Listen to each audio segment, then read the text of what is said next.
welcome to Focus Today. I'm your host, Perry Adkison, and got a special guest in the studio today, and maybe an opportunity for you. I am delighted to have with us today Katie Adkison. No, not Atkinson, but Adkison, A-D-A-T. Yeah. And she's the director of the Asante Hospice, and we want to learn from her and maybe inspire you to prayerfully consider being a part of what she does. So thanks for coming in, Katie. Thank you for having me. And tell us about hospice and how that helps families and patients and what you do. Okay. Well, hospice is a program that's for terminally ill individuals, folks that have a prognosis of 6 months or less and maybe struggling at home, trying to figure out the end of their life, what to do next, yes. And hospice comes in. We're a multidisciplinary group, a team that work together to help provide comfort and quality of life at end of life. Well, I got to tell you, I have had firsthand experience with hospice, and you folks do a wonderful service, just a wonderful service. And so when is the right time to have hospice come in? Well, really, the sooner the better. If your physician has told you that you have a life-limiting illness and you're struggling with either symptom management or pain that's out of control or anxiety, things like that, or just fatigue. Oftentimes the caregivers or family members who are providing the care are tired and need additional guidance. And the goal truly is to stay in the home and really have that comfort and have the team come around you and help support you in your home. Well, I have seen, like I said, I've experienced the volunteers and the workers, and again, provide just an incredible service. And how does somebody qualify to work with you and maybe become involved and become a hospice provider?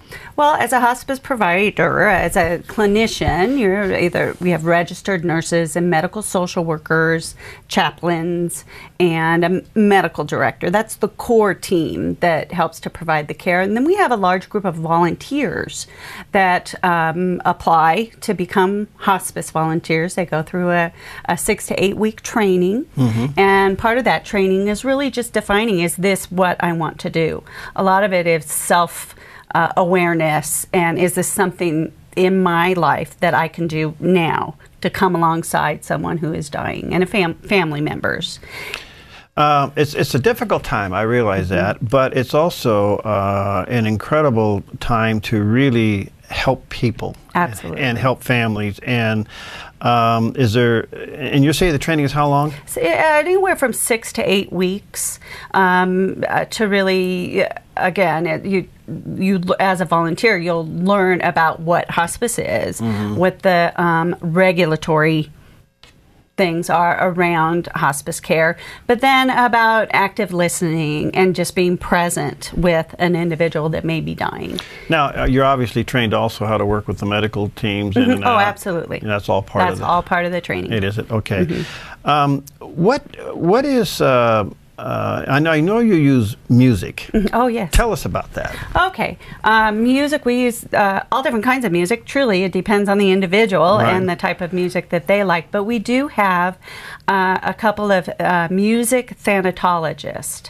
Now, thanatology is the study of dying, and music, obviously, is music. And they use harps. And they match the breathing patterns with the individual that's dying. It's a form of relaxation for the patients and the caregivers or family members.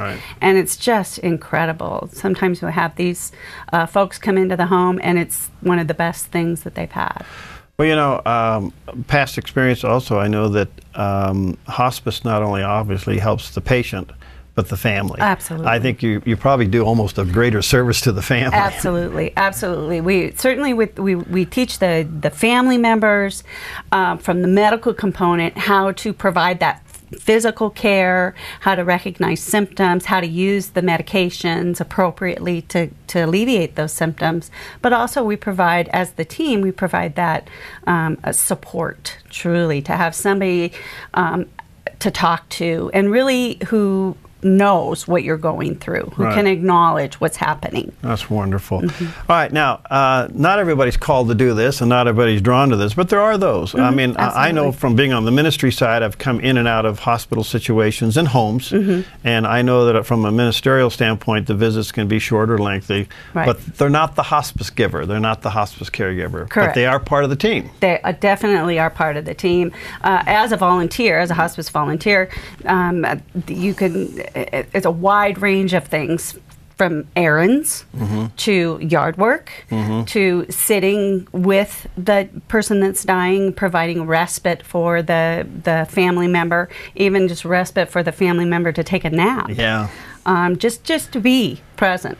Boy, that's so important. And I, again, validate 1,000% what you provide, because I've been very close. Now, there at Asante, what are your needs? You need people.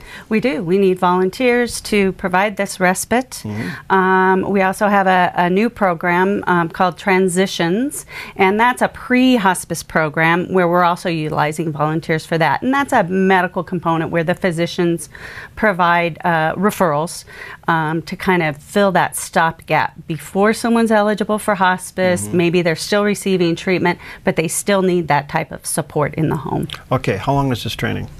How long is the same? The same, okay. All right, so what do? They get a hold of you? How do they do that? So volunteers, if you're interested in becoming a hospice volunteer, what you would do is you would contact Sally Melton. She is our volunteer coordinator. Okay. And there's an application process. She interviews every volunteer, and then the classes start. We have a program that's coming up, and I think actually that class is full, and then we have another training that's happening in the winter at the end of January. Okay. And how long is the course? 6 to 8 weeks. There you go. Yeah. Well, I think it's a wonderful opportunity, and if you feel called and led to investigate this, I really think you ought to check it out, because it's a service that is just tremendous, and something that will be with you forever. And being involved in this, because I have witness firsthand what you do, and you know, so often you just give the family a rest. Right. You know, it is very stressful. It is extremely stressful, and oftentimes the families really feel like they're alone. They get some guidance from their physicians, but truly, they truly are alone in their home. They may have their family and their extended friends and family, but someone to come alongside and really support and understand what's physically happening to the body, but then also emotionally and spiritually to help support that family. All right, now pain management is certainly a part of all of this, because you certainly don't want to see anybody suffering, and I think that's a big part of what happens here. Right. Many different diseases, whether it's a cancer diagnosis. Oftentimes we see a lot of pain with cancer diagnosis, but then the end-stage chronic illnesses, there's a lot of pain that comes along with those end-stage chronic illnesses. We can come in, our nurses are trained, probably 40 to 60% of our nurses are certified in palliative care, so they've had additional training to know how to manage symptoms, use the medications appropriately to ensure that, one, the patient is comfortable, but then not over-sedated or struggling. Well, Katie, this is wonderful. What do people do if they feel, led to investigate this and maybe get involved? What should they do?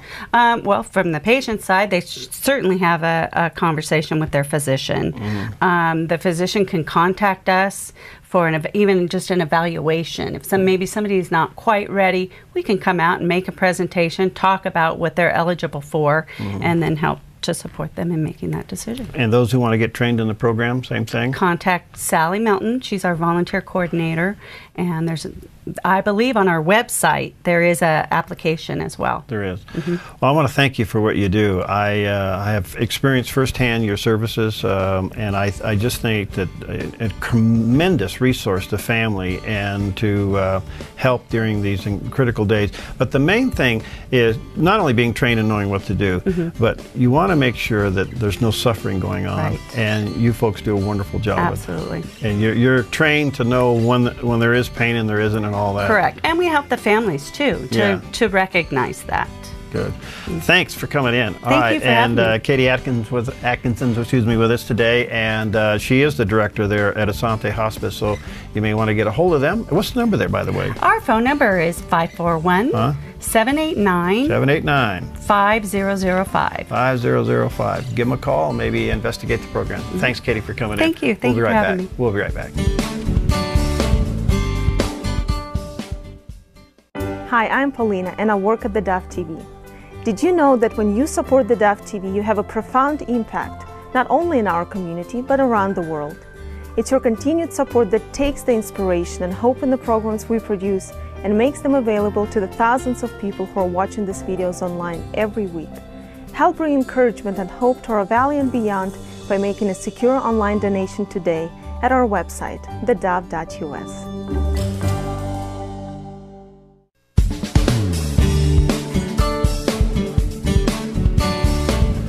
Well, earlier I had a chance to talk to a very fascinating lady. Her name is Judy Squier, and she's the speaker and the author of His Majesty and Brokenness, and talks about God's power revealed in human weakness, and she shares her own personal story. I think you'll find this to be inspiring. Join me now as we talk to Judy. Well, today's a very special day on Focus Today because we have a very special guest, and she's going to be the keynote speaker coming up at the Pregnancy Center in Grants Pass. Judy Squier is with us today. She's a speaker and the author of a fascinating book called The Majesty and Brokenness. And Judy, nice to have you with us. Good to be here. And it was going to be called The Majesty of Brokenness, but as I wrote the stories and found out that Jesus was with me every step of the way, it became His Majesty in Brokenness. It is His Majesty in Brokenness. Well, your story is a fascinating one, and tell us how and why are you disabled? It was a birth defect. In 1945, I was born. The doctors had no forewarning, and so I was a total shock in the delivery room. And the doctors stumbled into the waiting room and told my father, "Your daughter's going to live, I'm sorry to say." So that was Earth's perspective. Wow. But I grew up in a minister's home, was taught the Bible, and gradually realized that there are no fetal flukes in utero, but it was holy design. Wow. So, and you were born without legs? Without legs and a deformed left hand. So it was webbed, and the Shriners did many surgeries on it. So, and the cause of this is what? They didn't know. It was not the drug that people were taking in the 40s and 50s. It was just during that first trimester, legs did not develop. All right, so you got an incredible story. Why are you speaking before the group on Friday night? I've given it a lot of thought, and it was my husband, David, who last night said, "Judy, the reason you're speaking at the Pregnancy Care Center is because you want to promote the protection of babies in utero with birth defects who are being aborted, whether they are lacking limbs, whether it's spina bifida, incomplete closure of the spine, whether it's Down syndrome. Babies like me are now being targeted all around the world, in America, in cities everywhere, to be aborted because they'd never live a good life and they'd be expensive." You know, that almost is the downside of modern medicine, isn't it? Because now we can know before someone's born. In your case, they had no way of knowing. Exactly. It is the downside. And your story, how have you experienced God in all this? I mean, I realize you're raised in a minister's home, and that certainly is a tremendous asset, but in your own heart, how did you handle this? I would say I experienced God because I needed Him. I watched life pass me by. My family loved me, but I was still lonely. And I was not welcomed in the neighborhood crowd. I wasn't welcomed in the public school down the street. So I was always pushed aside, put on the back burner. And I think need is what introduces us to God. and my need was great. So I met him early. But it's been layer after layer of trusting him and learning to believe that, yes, it's all good. During those young developing years when kids can be cruel, did you ever get angry at God? Always. I mean, I'm a contradiction. Out of one side of my mouth, I praise him, and out of the other side of my mouth, I get disgusted with my life's lot. But it's gotten more and more praise out of this side of my mouth because he's shown up, and he's faithful, and he's shown me that our brokenness is what is the bridge to that intimacy with our Savior. You know, sometimes, Judy, God says no. You know, I think now talking to you, I've interviewed Johnny Erickson, taught on many occasions where she's prayed for God to intervene, and the answer was no. How did you handle that? Grumpy. I've got a grumpy side, but even in the no's, he companions with us. And he doesn't just say no and close the door until it becomes a yes. It's in the no's that we are desperate enough that nothing in this world can satisfy us but him. You know, you speak of loneliness, and I don't think any of us could understand that kind of loneliness, because you really are isolated, at least from your era of time. You know, you and I are almost the same age, so when we were growing up, we didn't have all these modern technologies and things that we got today. So I don't know, how would you describe that loneliness when you couldn't be with the other children and your family really didn't want you around? It was a pit. It was a dark pit. And yet, in my book, I write the story of that loneliness. It's the 24-karat miracle. And how my sister's friends would take her over to their house and I'd be left at home. And I found our piano, and I would sit, and with my 8 fingers I would play hymns. And it never was joyful, but come to find out as I've looked in the rearview mirror, Jesus was on that piano bench with me. I was not alone. So as my sister with the full calendar, as she grew into young adulthood and looked back, she realized that I was the 24-karat miracle because I had Jesus.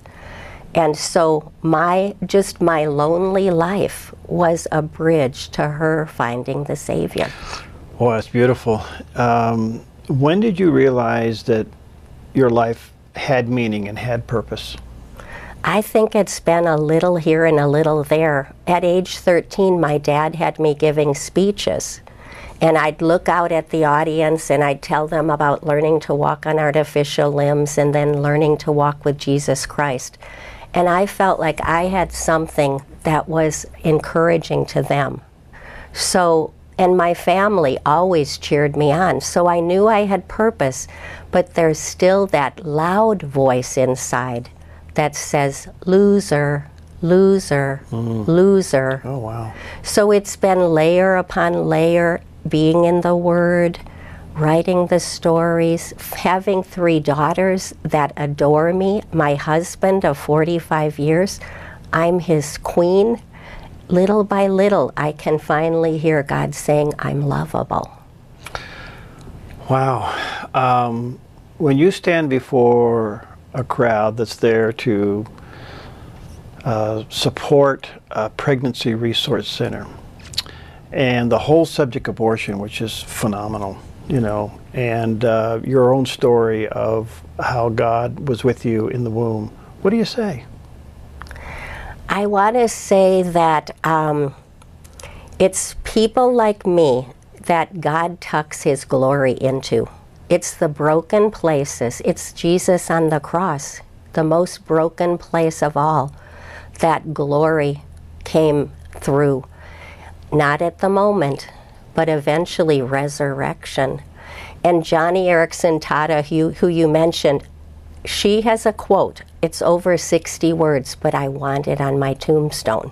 Can I quote it? Absolutely. This is the answer to that question, and this is why we dare not abort broken babies. Johnny wrote, "People with disabilities are God's best visual aids to tell the world who He really is. As the world watches, these people persevere. They live, love, trust, and obey Him.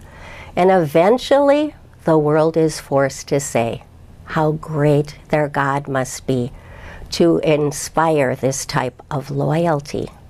So I think broken people are where God puts His presence. And I always wanted that on my tombstone, but the older I get, I might have an urn from Lee Wassing's Glass Forge. And if I'm cremated, I was telling a friend yesterday, if I'm cremated, where am I going to put my Johnny quote? And he said, "Judy, you'll just have to have a billboard next to your urn." That's Isn't beautiful. that dear? That's just really special. Where can people get a copy of your book? Let's see, can they get it online or through you? Do you have a website? I have a website. It's www.judysquier.com. And it's Finding God's Masterpiece in Your Missing Piece, His Majesty in Brokenness by Judy Squier. And let me encourage you, it's a fascinating story. It's amazing. I've often said through the years, hearing people's testimony, whatever God saves you from or brings you through, He usually turns you around and makes you a minister too. He does. And that's what He's doing with you. Thank you for coming in. And you're now a Southern Oregonian. I am. I do love it here. Good. But we left 2 daughters in the Bay Area, so that was hard. What's next for you? What do you think? Well, I'm finishing my next book, which is called Living in the Names of God. And I do public speaking. My dad trained me well. And we have grandchildren. We were just at a preschool graduation at Grace Baptist Church before coming here. Oh, wow. So we've got a full plate, and I never would have dreamt that I would have the life I have now. Well, you are an inspiration and a blessing. And just a little bit, what is their new book about? It's about how El Shaddai, the all-sufficient God, showed up when I was the mom without legs, taking care of 3 little ones. It's about Jehovah Jireh providing for all of my needs. It's about Jehovah Shammah, the God who never leaves us. He's always with us. So it's 18 names of God. Wow. That have been the bulwark of my walk without legs. Well, thank you for coming in and sharing your story, and blessings upon you as you minister before the Pregnancy Resource Center in Grants Pass on Friday night. And let's stay in touch since you're close by, and when your new book comes out, come on in. I thought you were going to say, let's stand tall. I'm ready to stand tall for Jesus. Let's stand tall. Okay. Thank you. See you. Fascinating lady, inspiration to say the least. All right, stick around. We got some more great guests coming up in just a few moments here on Focus Today.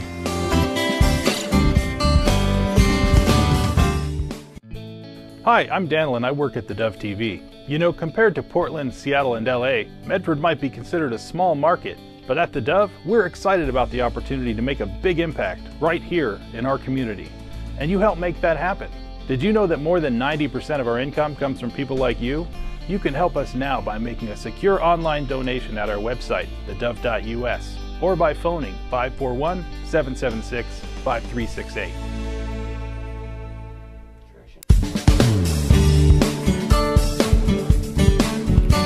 Well, welcome back. You know, can you imagine being a college student today in this culture and standing tall for your faith? It could be a little challenging, especially in some of these secular colleges that are pretty much almost anti-God in everything that they do.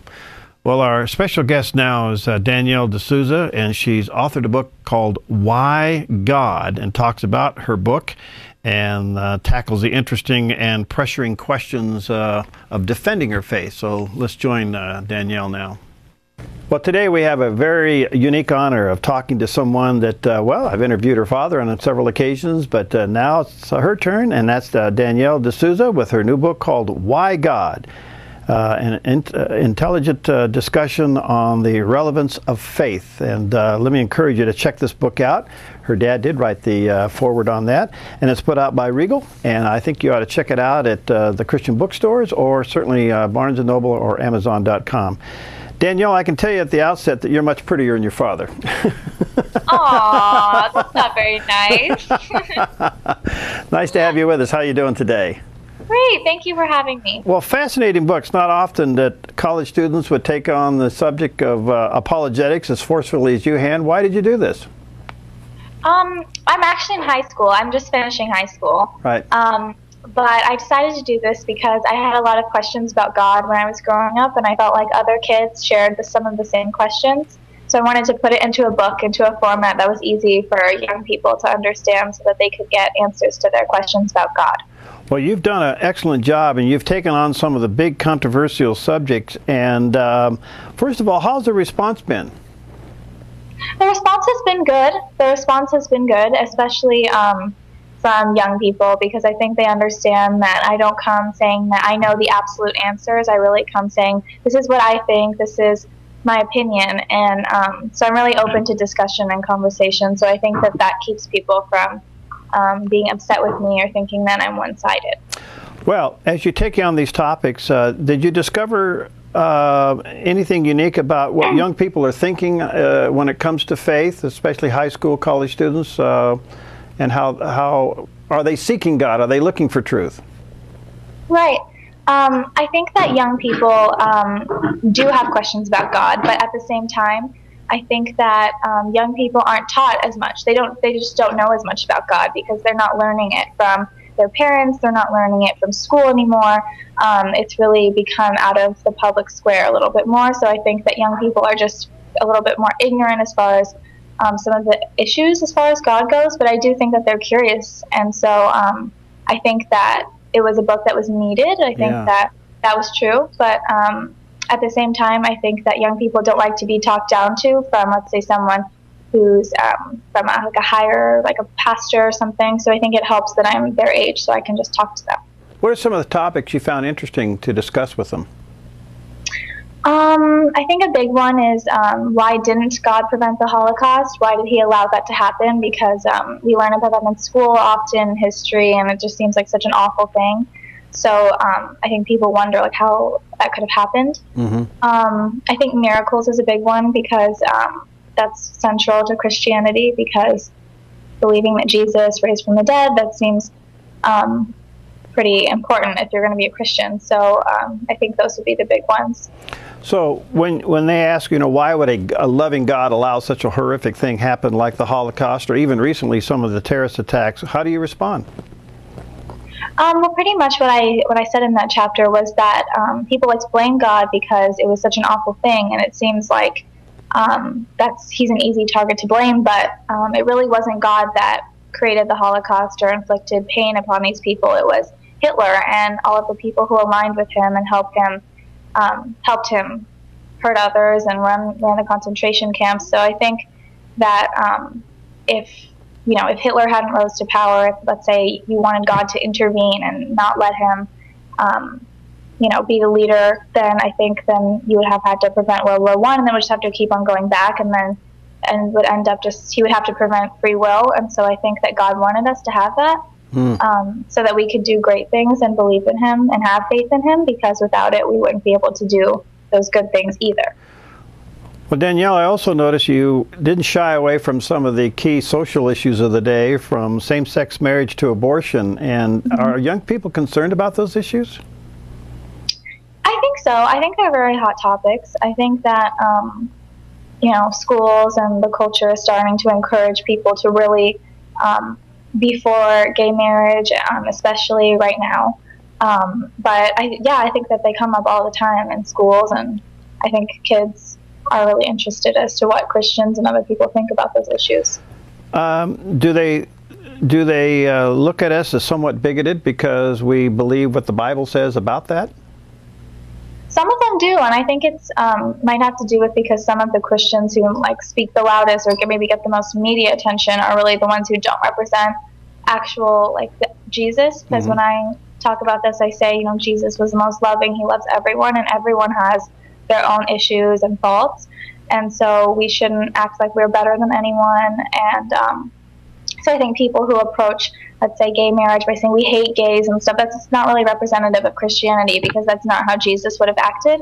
And I think that those kind of people who act that way get a lot of attention. So young people have a wrong misunderstanding of Christians.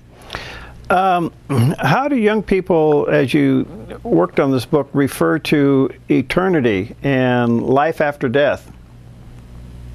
Yeah, I talk about how do we know that there's life after death, how do we know that we have souls, and in that one I kind of mostly draw on life after death experiences, because those have been really prevalent. A lot of people don't give those very much attention, even though there are so many of them. And I also talk about a little bit of brain science, but, you know, not really my thing, but yeah. Yeah. Well, you know, the other thing is that's very controversial is that we Christians, obviously, you know, we certainly explain a loving God and eternal life, but we also claim that the only way to heaven is through Christ, and that would seemingly put a lot of religions out. How do you explain that? Right. I say, does anyone really deserve hell? Like, that seems like a very complicated question. And it is, because I'm not God. I really don't know everyone's salvation. I can't determine that just based on whether you're here, from there, or anything. And I think even some Christians who call themselves Christians will end up going to heaven. So it's really not that simple, because you can call yourself a Christian, but you might not really have the faith in him. You might just say that. So I don't think it can be easily labeled. At the same time, of course, you do need Jesus who would save you. So, but then of course there are people who haven't even heard of Jesus. So I really can't give a definite answer as far as just labeling people that way. But I do think that, of course, God will judge everyone. Well, does pluralism, is that a problem within academics today? I mean, like in the end, whether you are a Christian or a Buddhist or a Hindu or a Muslim, at the end we're all believe in the same God, so therefore we all go to heaven? Right, that's really popular, especially among young people, like just being spiritual or just thinking that all religions have some truth to them. But whenever I answer that, I always say that if something is true, then everything else has to be false. And so you can't say that Christianity is true, Judaism is true, and Islam is true, because they can't all be true. If Christianity is true, then Judaism and Islam are not true. So I think that it's easy for young people to want to say that all the religions have good things to say and are true. And I think that, of course, everyone is trying to find the truth, and all of those are attempts to get there, but at the same time, they can't all be true. Do you find it hard being a Christian in academia today? Academia, well, I'm in high school. Well, so, yeah, but I mean, you're in high school, but I mean, you're in an academic setting, and you're obviously going to college, but I just, you know, it also seems to be very pluralistic in that atmosphere, and here you are trying to define one faith among many. Right, yeah, it's very difficult, because a lot of people do share that belief of pluralism. Many religions are right. But I think that there are Christians who have really good things to say and are very firm in their beliefs. So I think that's good. I just think that there has to be discussion. And I don't think that discussion has to mean that I have to necessarily say that all the other religions are true. Because we live in this world today where we're fighting for truth. At the end of the day, people want to know, is there a God? Does he have something to say? Is he real? And therefore, what is truth? I mean, it seems like everything that we are facing today is being challenged, and we don't know where truth really is. And is that something you see among even high school students? Right. I mean, most high school students don't know what's going on. But yeah, I think that most people, just as humans, we genuinely want to know the truth. And sometimes we might not like it. We might not want to accept it. And other times we just might want to believe in something that seems like it's easier. But I think that everybody as humans has this desire to have some sort of a purpose, thinking that there is something bigger. Wow. Well, not many high school students get a book published. So this is a huge accomplishment, and it's called Why God? An intelligent discussion on the revelation of faith, and you may want to check it out. And Danielle D'Souza, her father, who we've had on the show several occasions, has written the foreword to that. You know, your dad's quite an apologist, and I would assume that puts a lot of pressure on you. Oh, no. I mean, I didn't have to do this. I chose it, and he's really helped me a lot to get to this place and really think about these issues. Good for you. Do you see yourself going into this line in the future? Do you think you want to become more an apologist? Seems like I'm already in the line, but yeah, I would. I would definitely like to continue to pursue these things because they're very important.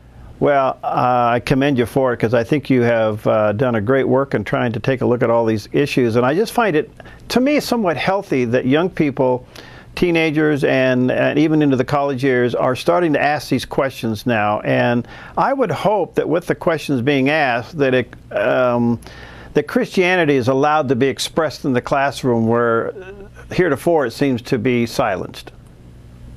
Right. People are really trying to push Christianity out of schools, out of just the public square. And so I think that Christians have to fight to even stay as an equal party with other religions and other views being expressed. Wow, wonderful.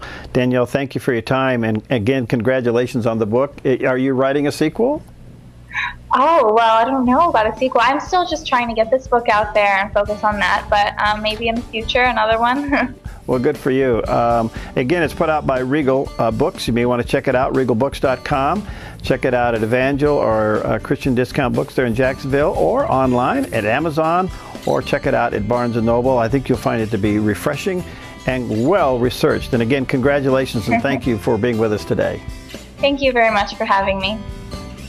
Well, fascinating, to say the least. Well, coming up next, you know, we just came through a government shutdown. Was it hazardous to our health, or does it provide an opportunity? Well, our next guest worked in the Reagan White House. I think you'll find it to be pretty fascinating. We'll be talking to Devine coming up in just a few moments. Hi, I'm Paula, and I work at theDove TV. Every day we get letters and emails from people who've been encouraged, blessed, and challenged by the programs on theDove TV. But we couldn't do it without you. Did you know that more than 90% of our income comes from people like you? You can help us continue to bring inspiration and hope to our community by making a secure online donation at our website, thedove.us, or call us at 541-776-5368.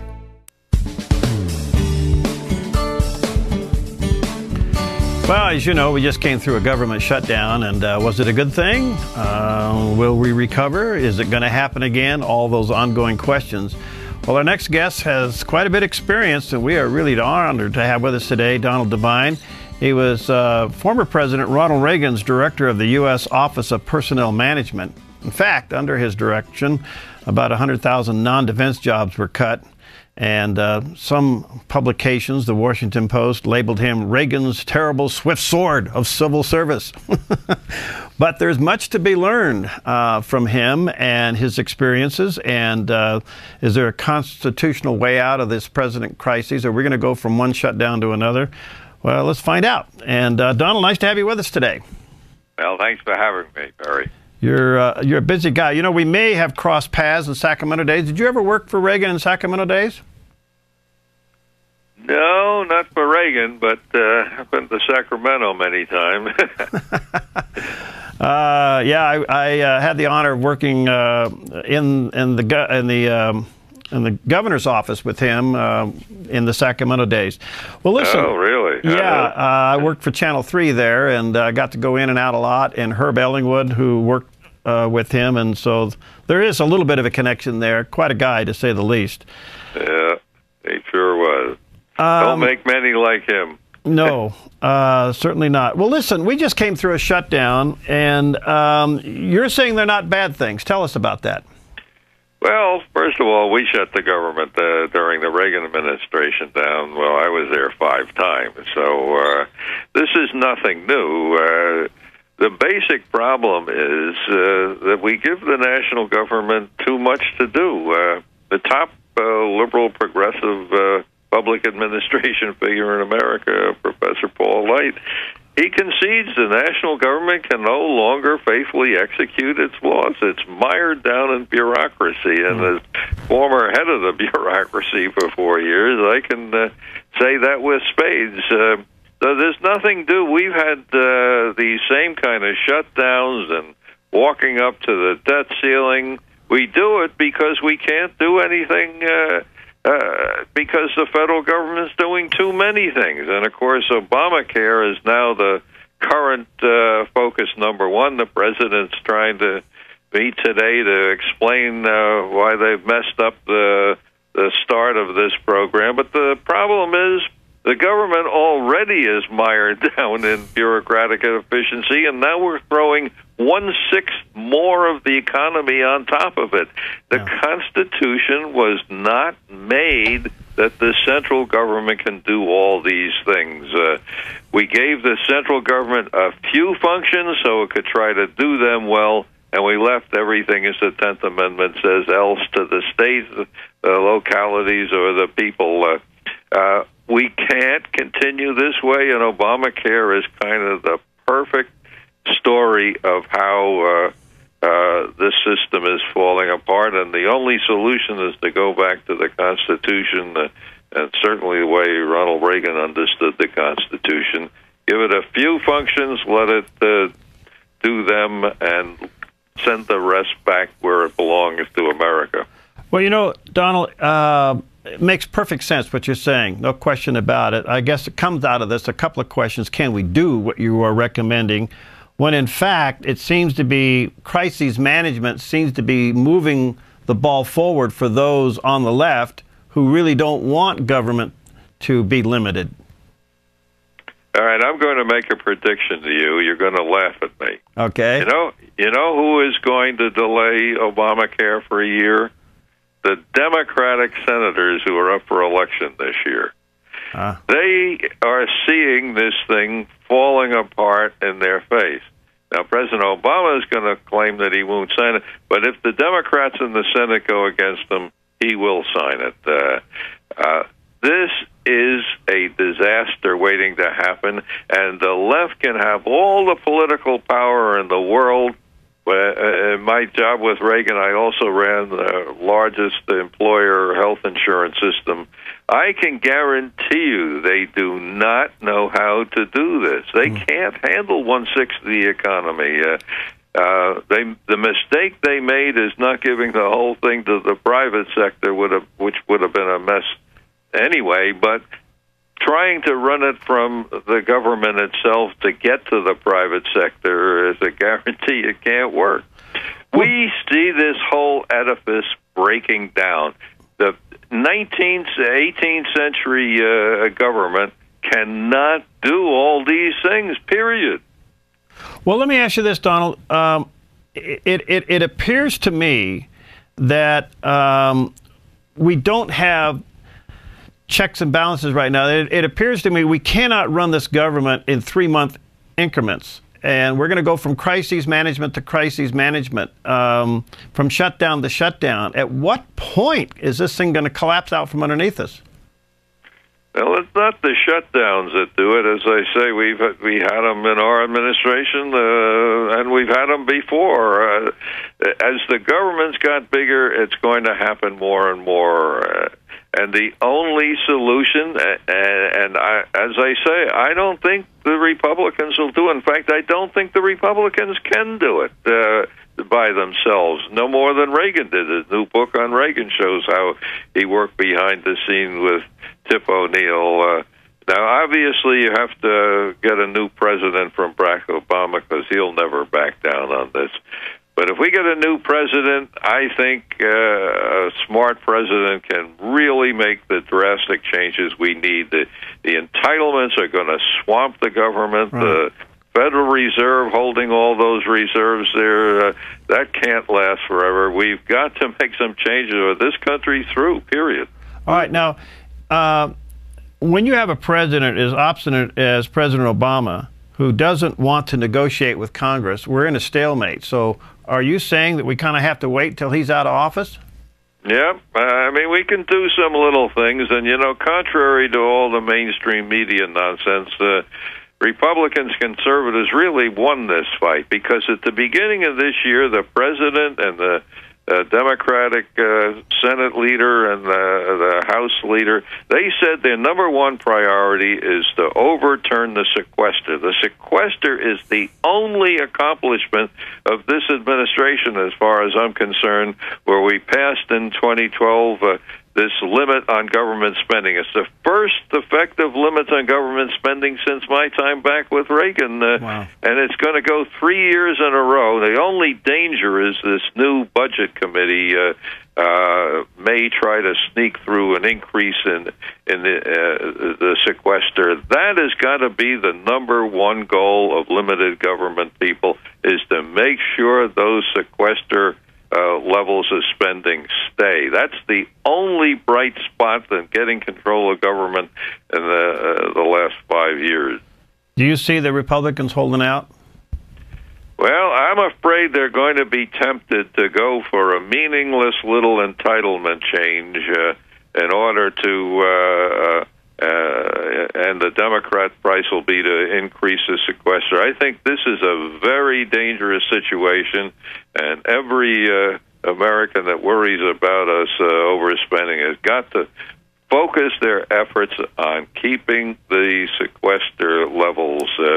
This proves you can cut government and not leave the disaster. The problem is the Democrats and the liberals were so happy to have the government shut down so they could try to find something wrong. The fact is that we have this sequester that we've been promised will ruin government, and things have been running fine for the last couple of months. Well, Donald, I got a couple of seconds left. Tell us about your book, America's Way Back. Give us a synopsis on that real quick. Right. I mean, what it is the founders' idea of government, Reagan, who bought into this.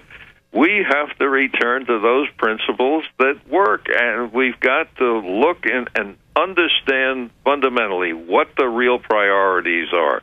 The priorities have to be to help the federal government by getting rid of what it has so that we can run America efficient. We can't run everything by some great Wizard of Oz in Washington. There is no such thing. As Dorothy found when she looked behind the curtain, it's just a bunch of old men making a lot of noise. It can't be done up there, and that's why we're in today's problem, and the only solution is to get it out of there. But the book shows how, and how Reagan understood it, and how he showed us the way forward. All right, the book is entitled America's Way Back by Donald J. Devine. You may want to check it out. Donald, thanks. I know your schedule's tight. We value our time together, and thank you for your service, my friend. Well, thank you for having me. Appreciate it. All right, have a great day. Take care. Okay.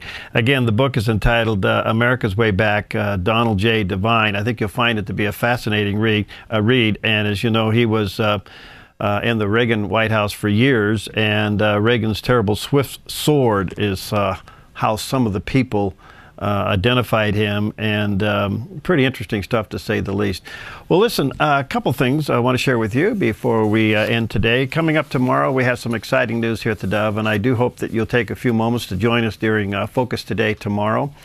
We've been working on this for, I'm trying to think now, probably 8 or 9 years, and it's been a long, long road. So we have some very, very exciting news to share with you tomorrow, and I hope that you will join us and be a part of that coming up on Focus Today. And again, I want to say to those of you who called in last week, thank you so much for your support of this ministry and your involvement in what we do here at the Dove. We literally cannot be on the air without your continued support. And I want to say thank you to the many of you that called, many of you that sacrificially joined the team, and we don't take that lightly. We respect that and honor that and value that tremendously. So thank you so much for your partnership, because together we really are changing lives for good. All right, we'll see you next time on Focus Today.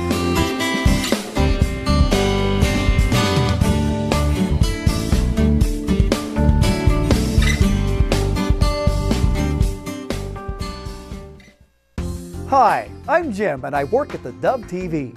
Every weekday between 6 and 8 a.m., our award-winning news and sports team bring you the best morning show around. It's live, it's honest, and it's a whole lot of fun. And you help make it happen. Did you know that more than 90% of our income comes from people like you? You can help us continue to air local programs that share your voice by making a secure online donation at our website, thedove.us.